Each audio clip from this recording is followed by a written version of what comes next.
मैं 1990 के उस जंगल राज के दौर का गवाह हूं, जब बिहार में बैलेट से नहीं बुलेट से नतीजे तय किए जाते थे। आज की पीढ़ी को जानना चाहिए, जहां मतदाता की आवाज बंदूक की आवाज से दबा दी जाती थी, जहां कांग्रेस ने अपने समय में बूथ कैप्चरिंग को व्यवस्था बनाया था, वहां राजद के जंगल राज में मतदान को एक जबरन व्यवस्था बना दिया गया था। आपने बाबा साहब का अपमान किया था, आपको बाबा साहब का ही श्राप लगा है। हिंदी फिल्मों में एक डायलॉग है कि फटा पोस्टर निकला हीरो। पोस्टर बार बार फट रहा है मगर हीरो नहीं, हार निकल रहा है। और आदरणीय अध्यक्ष जी, आपने मुझे इलेक्टोरल रिफॉर्म जैसे गंभीर विषयों पर अपनी पार्टी लोक जनशक्ति पार्टी रामविलास और हमारे राष्ट्रीय अध्यक्ष चिराग पासवान जी की तरफ से पक्ष रखने का जो अवसर दिया है, उसके लिए मैं आपको अपना आभार प्रकट करता हूं। मैं बिहार की उस पावन भूमि से आता हूं जिसने विश्व को पहला गणराज्य दिया, जहां पर गण प्रमुख सामूहिक रूप से राजा और अधिकारियों का चयन करते थे। उसी गौरवशाली परंपरा को आगे बढ़ाते हुए अध्यक्ष महोदय, बिहार की जागरूक जनता ने, लगभग 7 करोड़ मतदाताओं ने बिहार विधानसभा के लोकतंत्र के इस महापर्व पर बढ़ चढ़कर हिस्सा लिया और अपना मुख्यमंत्री और सरकार चुना। बिहार की जनता द्वारा दिए गए इस जनादेश का सम्मान करते हुए हमारी एनडीए की सरकार हर संभव प्रयास करेगी कि बिहार के विकास को नए आयाम तक पहुंचाया जाए।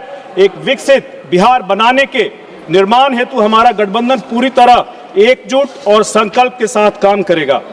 अध्यक्ष महोदय, इतिहास गवाह है कि बिहार की प्राचीन वैशाली गणराज्य किसी बाहरी दुश्मन से नहीं, बल्कि अंदर की फूट और नेताओं की, उस वक्त के गण प्रमुखों की अति महत्वाकांक्षा के कारण ही टूट गई थी। और महागठबंधन बिहार में इसी अति महत्वाकांक्षा को दिखाते हुए दिखा, जब वहां पर सीएम के उम्मीदवार खुद ही कह रहे थे कि मैं 18 तारीख को बिहार में मुख्यमंत्री पद का शपथ लूंगा।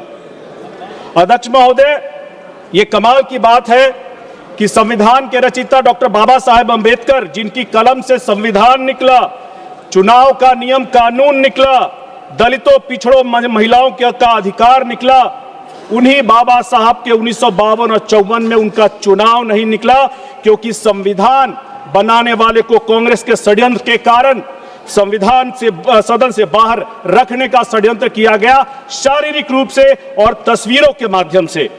आपने बाबा साहब का अपमान किया था, आपको बाबा साहब का ही श्राप लगा है। आप इसी कारण उत्तर प्रदेश और दिल्ली के बाद बिहार में भी सिंगल डिजिट में आ गए हैं। एक वक्त की सिंगल लार्जेस्ट पार्टी आज बिहार में सिंगल डिजिट की पार्टी बनकर के रह गई है। चुनाव सुधारों पर चर्चा करते हुए अध्यक्ष महोदय, मैं भारतीय लोकतंत्र की एक काली सच्चाई के बारे में आपका ध्यान दिलाना चाहता हूं। बूथ कैप्चरिंग जो स्वतंत्र भारत के दूसरे चुनाव 1957 में ही कांग्रेस के द्वारा एक संगठित बूथ कैप्चरिंग करके इस कुप्रथा की शुरुआत की गई थी। 1960 से लेकर के 1990 तक कांग्रेस ने बूथ कैप्चरिंग को बिहार में एक व्यवस्था बना दिया था। वोटर की पहचान से ज्यादा अपराधी की पहचान मायने रखती थी। 1989 के में चुनाव आयोग ने एक बड़ा सुधार करते हुए बूथ कैप्चरिंग को आधिकारिक परिभाषा दी और 1991 में इसे संगीन अपराध में शामिल किया। 1975 में जब इलाहाबाद हाई कोर्ट ने श्रीमती इंदिरा गांधी को भ्रष्ट आचरण का दोषी ठहराते हुए उनके चुनाव को अमान्य किया था और चुनाव लड़ने पर प्रतिबंध लगाए थे, तब कांग्रेस ने लोकतंत्र का सम्मान नहीं बल्कि अपनी सत्ता बचाने के लिए आपातकाल लगाकर सीधे के सीधे लोकतंत्र की ही चोरी कर ली थी।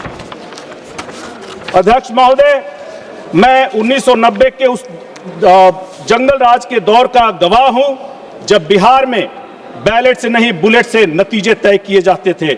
आज की पीढ़ी को जानना चाहिए, जहां मतदाता की आवाज बंदूक की आवाज से दबा दी जाती थी, जहां कांग्रेस ने अपने समय में बूथ कैप्चरिंग को व्यवस्था बनाया था, वहां राजद के जंगल राज में मतदान को एक जबरन व्यवस्था बना दिया गया था। लोकतंत्र का मंच नहीं, मतदान केंद्र लोकतंत्र का मंच नहीं, अपराधियों का नियंत्रण कक्ष में बदल दिए जाते थे। जहां आप या तो बूथ लूट ले या तो फिर बैलेट पेपर लूट ले और नहीं तो पूरा का पूरा आप बक्सा ही बदल दीजिए। चुनाव आचार संहिता नहीं बल्कि चुनाव भ्रष्टाचार संहिता, मॉडल कोड ऑफ करप्शन बन गया था अध्यक्ष महोदय।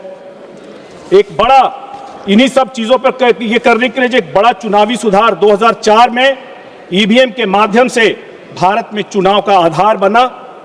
और मुझे बताते हुए आपको यह आश्चर्य भी होगा कि ईवीएम उसके बाद कांग्रेस की हर हार का जिम्मेदार भी बन गया। कांग्रेस पार्टी और राहुल जी ईवीएम पर आरोप लगाते लगाते 95 चुनाव हार चुके हैं। हिंदी फिल्मों में एक डायलॉग है कि फटा पोस्टर निकला हीरो। पोस्टर बार बार फट रहा है मगर हीरो नहीं, हार निकल रहा है। और सही भी है, हार ही निकलेगी, क्योंकि जब राजनीति को वर्क फ्रॉम होम की तरह चलाएंगे तो हार ही निकलेगी। लोगों का दिल जीतने के लिए जमीन पर उतरना पड़ता है अध्यक्ष महोदय। अब तो बिहार में कांग्रेसी भी कह रहे हैं कि फटा पोस्टर निकला जीरो। माफ कीजिएगा अध्यक्ष महोदय, बिहार कांग्रेस ईवीएम पर 94 बार हार का आरोप लगाती है। अब से इनके दोषी होने का जो सबसे बड़ा आधार निकला है वो है एसआईआर। विपक्ष जिस एसआईआर को आज षड्यंत्र बता रहा है वह वास्तव में मतदाता सूची की सूचिता का वह संवैधानिक कार्यक्रम है। विपक्ष की असली समस्या एसआईआर से नहीं है। समस्या यह है कि एसआईआर से पहली बार वोट बैंक की राजनीति के नकली खंभे उखड़ गए हैं और लोकतंत्र में वही वोट रह गए हैं जो कि वैध हैं। अध्यक्ष महोदय, जो लोग एसआईआर पर सवाल उठा रहे हैं उन्हें समझना चाहिए कि यह कोई जल्दीबाजी का काम नहीं, लगभग 3 महीने का विस्तृत प्रक्रिया थी। समस्या अध्यक्ष महोदय मशीन में नहीं है, प्रक्रिया में नहीं है, मानसिकता में है। पूरे देश ने देखा था जब बिहार के नेता प्रतिपक्ष ने सरेआम प्रेस कॉन्फ्रेंस करते हुए अपना नकली ईपिक नंबर दिखाया था और तब चुनाव आयोग ने सही वोटर कार्ड सामने लाकर के यह स्पष्ट कर दिया था कि नेता प्रतिपक्ष बिहार में 2-2 वोटर आईडी कार्ड रखते हैं। जब वीआईपी नेताओं के साथ ऐसी गड़बड़ी मिल सकती है तो इसीलिए अध्यक्ष महोदय ये एसआईआर जरूरी हो जाता है। जब वोटर लिस्ट शुद्ध होता है तब राजनीति की अगली असली ताकत उजागर होती है। अध्यक्ष महोदय, बिहार विधानसभा चुनाव से पहले बिहार में एक पार्टी बिल्कुल अपना आचरण और व्यवहार एक नव सामंतवादी पार्टी की तरह कर रही थी और एक ऐसी पृष्ठभूमि तैयार की जा रही थी और खुलेआम संकेत दिए जा रहे थे कि अगर उनकी सरकार बनेगी तो बिहार में जनता का नहीं एक विशेष सामाजिक वर्ग का नियंत्रण स्थापित होगा। आपने गाने भी सुने होंगे, तेजस्वी सरकार बनतो तो बीप बीप बीप रंगदार बनतो। एसआईआर से पहले बिहार में गरीब, पिछड़े, वंचित और दलितों के मतदाताओं को इन नव सामंतवादी का इतना दबाव था कि उन्हें साफ साफ कहा जाता था कि अगर तुम वोट करोगे तो तुम्हारे वोट का कोई फायदा नहीं होगा, क्योंकि हमारा फर्जी वोट इतना है कि तुम्हारे वोट का फायदा नहीं होगा। उन्हें कई जगह बूथ पर नहीं पहुंचने दिया जाता था और उन्हें भी लगता था कि हमारा जो वोट है वो महत्वहीन है। लेकिन एसआईआर के बाद अध्यक्ष महोदय उनको भी लगा कि हमारे वोट का मतलब है और यह आपने बिहार में एनडीए को 202 सीटों के माध्यम से आपने देखा होगा और इसका नकारात्मक प्रभाव भी बिहार में हम लोगों को देखने को मिला जब गोपालगंज के बैकुंठपुर में दलित जिन्होंने एनडीए को वोट किया था उनके साथ हिंसा हुई, मारपीट हुई। मैं भी गया था मुजफ्फरपुर के सखौरा पटसारा गांव में। शंकर पासवान जी की हत्या सिर्फ इसलिए कर दी गई थी क्योंकि उन्होंने एनडीए को वोट किया था। अध्यक्ष महोदय,